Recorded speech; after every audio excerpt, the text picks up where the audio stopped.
Hello again, I'm Richard Ayres, a social care advisor at Care England.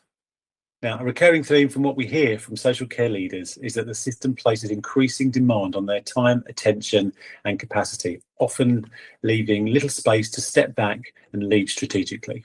So this series we're doing with DigiHive is intended to create space for reflection on what leadership in adult social care actually feels like, rather than what it looks like on paper. So across these 4 conversations, we're exploring the realities of financial pressure and quality expectations, which we recorded in our first series. And today we're looking at time constraints, and next we'll be looking at workforce challenges. So I'm joined again by Samir Patel. Samir, for anyone joining us partway through this series, do you want to briefly introduce yourself again? Thank you so much, Richard, and a great pleasure to be here again with you. And we are hopefully going to have a really interesting conversation around the importance of time and how technology can hopefully give us a bit of that all-important time back. So thank you very much for the opportunity again. Wonderful. Well, Samir, I want to start today with something almost every care leader is going to recognise, that's time poverty. Not because leaders are insufficient or disorganised, we're not saying that at all, but it's because care homes never stop. It's a continual 24/7, 365 organisation. There are rotas to fix, calls to return, paperwork to complete, staff to support, families to reassure, and regulators to respond to. So urgency kind of fills every gap in the day. And when everything feels urgent, leadership time can sometimes disappear and become almost secondary. So from what you see, how is this pressure on time actually affecting how care leaders actually lead? I think this is a truly fascinating subject to explore a bit further. And straight off the bat, I think what I want to do is really just acknowledge that care is truly just relentless. And I don't think that's anybody's fault in particular. I think it's just the way that the system is and the way that the structures are currently. And I think we shouldn't take that as a huge negative slight against us as leaders in the sector. I think we're busy, but we're busy for really, really good reasons. It's because we want to ultimately produce the best outcomes that we can for our residents and for the people we have the privilege of looking after. So whatever we can do to try and get some of that time back, to allow us to develop, to allow us to reflect, for me is vitally, vitally important. But what I think I also want to just quickly say is that busyness doesn't equal progress. And we're at a stage in the care sector right now where I think there is an awful lot of opportunity for us to be able to progress and to make some really impactful changes to our services for the better. And we can only do that if we do have this magical time. We aren't time poor, but we do have a bit of slack in our daily lives, in our daily work lives, to be able to progress our services and to really develop what we are offering in our care homes.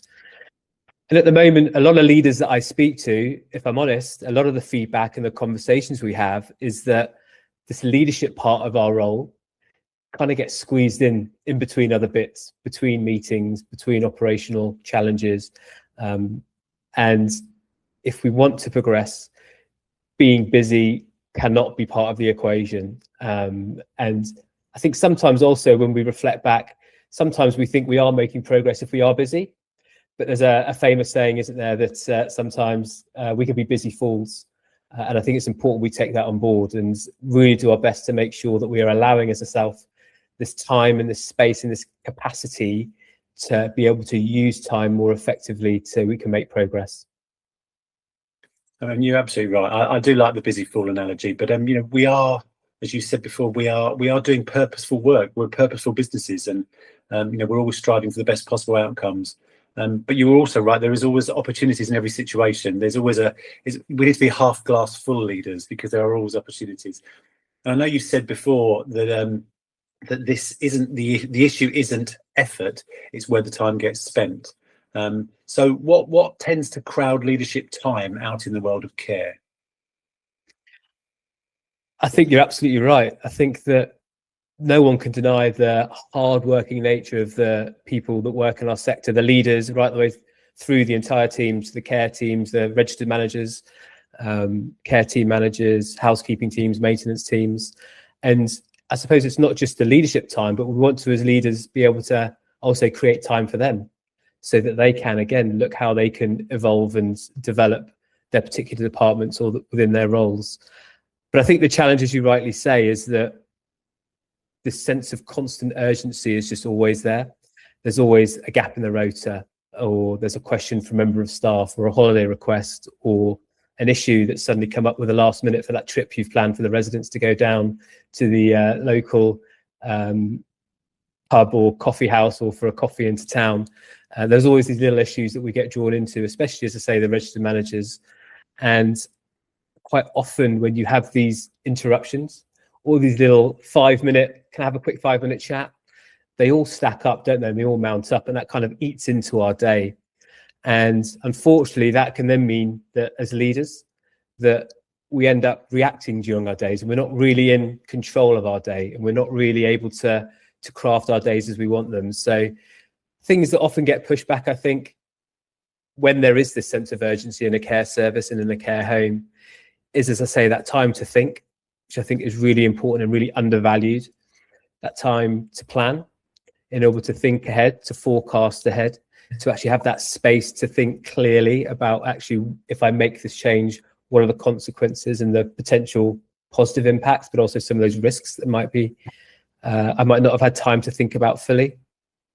But for another huge one for me, though, and things that get pushed back, is this piece on staff development. And obviously one of the pillars we spoke about, or we will be speaking about, is people. And for me, retention and staff development is huge. So again, as leaders, if we can have a bit of time to think about how we can develop our team, that is vitally, vitally important. And of course, it wouldn't be a DigiHive event, Richard, if we weren't talking about systems and technology.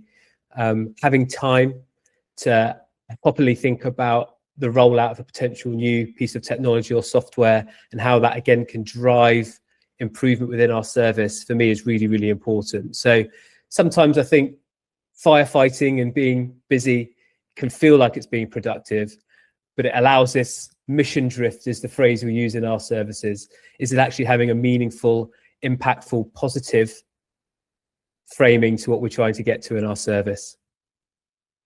Yeah, that sense of constant urgency. I don't know where time goes, on a day-to-day basis anymore. It just seems to sort of disappear and into the ether. And I like that. Need the time to think clearly, plan and forecast. Less reactive, more proactive. But you are absolutely spot on about the staffing side of things, because they are our most valuable asset. And with your most valuable asset, you need to protect them and nurture them and look after them. Because without them, we have nothing. And technology is great in a way to create efficiencies, but you need to make sure that it doesn't create a burden.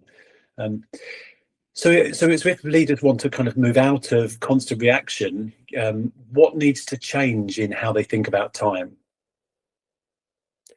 I think this is a really challenging part, actually, because it requires this mindset shift. We become creatures of habit, don't we? We get set in our routines and our ways of working. But as a leader, I think it's really important that if we want to optimize, I think is the right word, our time, then it does require a bit of a mind shift change. And I think the first stage for me will be to stop thinking about time as something that we need to manage. There are only 365 days in the year, 24 hours in a day. And we have to be able to think about time, for me, as something that we need to protect. And I think that by protecting our time, that allows us to have the space to be able to review and make meaningful, good decisions, hopefully.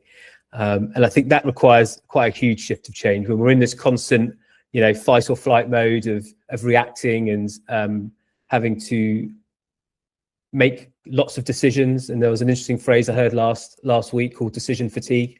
I think leaders in care can definitely suffer from that. But actually, if we are carving out time in our calendars and in our diaries, and we're protecting that time to allow us this space, I think that's really, really valuable. And I think also, as a leader, how we use our time ourselves as leaders, that trickles down and filters down to the rest of our teams, to our regional managers, down to our care home managers and registered managers, to our deputy managers, and right the way throughout the team. And how we, as I say, can prioritize our time can have a really good, meaningful impact on those further members down of the team.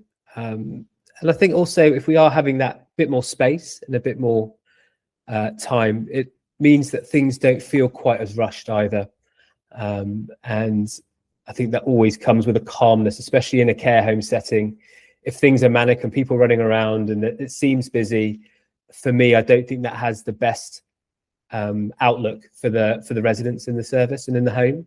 So again, if we can be a bit more calm, be a bit more controlled, have that space, protect some of that time within our daily structures, I think again we can link it back to the positive impact that has on our residents. So I think if we as leaders never pause, then the organisation never will pause either, and that's not necessarily a good thing.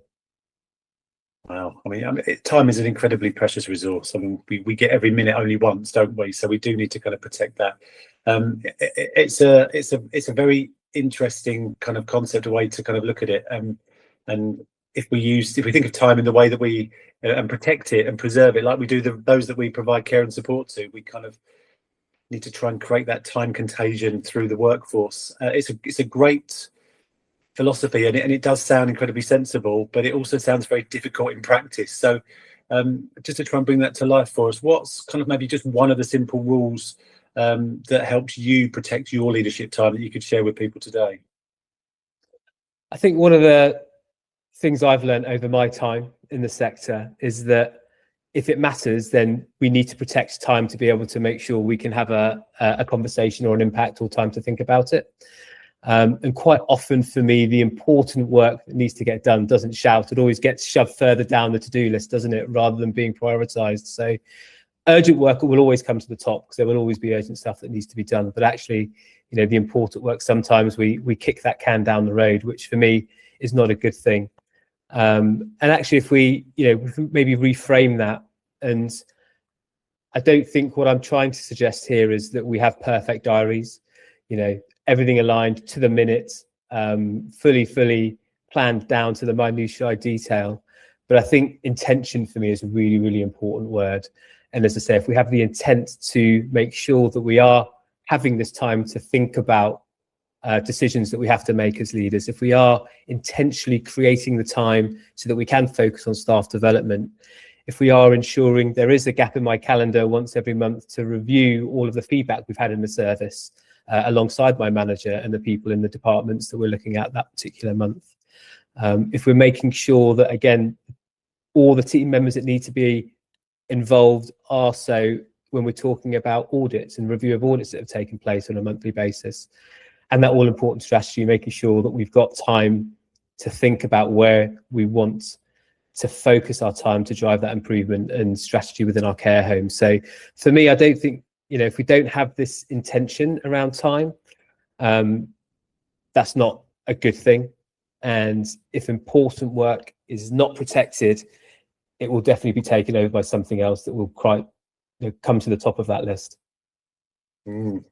That's something to think about. Urgent first, and that I think I have to look at my own sort of work as well. Think what am I doing that's important, that's getting lost, and I need to think about the intent of decisions, and intentionally creating that time and blocking that time out to really focus on those important elements, the reviews, the strategic side of things. It's a really interesting concept because sometimes I'm too busy personally to kind of think about, I've got to put time aside to do it. So note to self there. One thing that comes up quite a bit is around delegation within these conversations, because leaders seem to really struggle with it. Why do you think that is, that leaders struggle so much with delegation? This one, I have to say, really resonates with me, because this has been really hard for me to learn over the years and try to get better at. And I think it's still a journey that I'm on, if I'm being perfectly honest with you, because quite often our mindset is that I'll just do it. It's quicker if I do it. I'll just get it done and we can move on. And that's probably true in the short term. And in that immediacy of that moment, it probably is the quicker and easier thing to do. But actually, I think I've come to learn that actually it's quite damaging in the long term. And the consequences of that, and of me saying it's just quicker if I do it, is that I, as a leader in my services or in our businesses, I then become the bottleneck. And that's the last thing that I want. I don't want decisions to be sat waiting for me.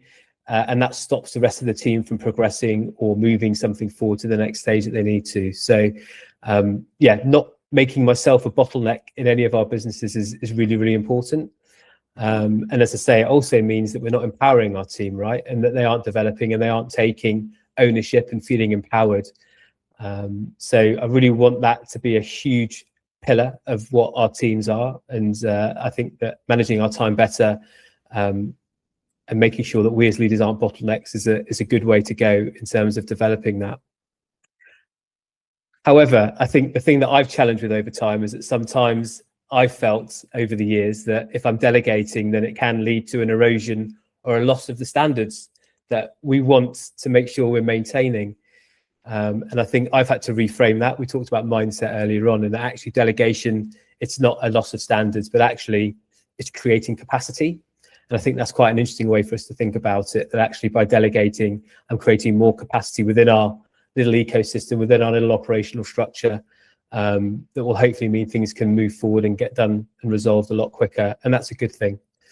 So I think within our services now, we make sure that every task as a leader is something that we hold on to, and actually we're teaching other members of the team those skills as well, so that they can understand and make the run, make sure the business is running. And that's been a huge change, making sure that I'm not in the business and I'm not working in the business, but I'm working on the business.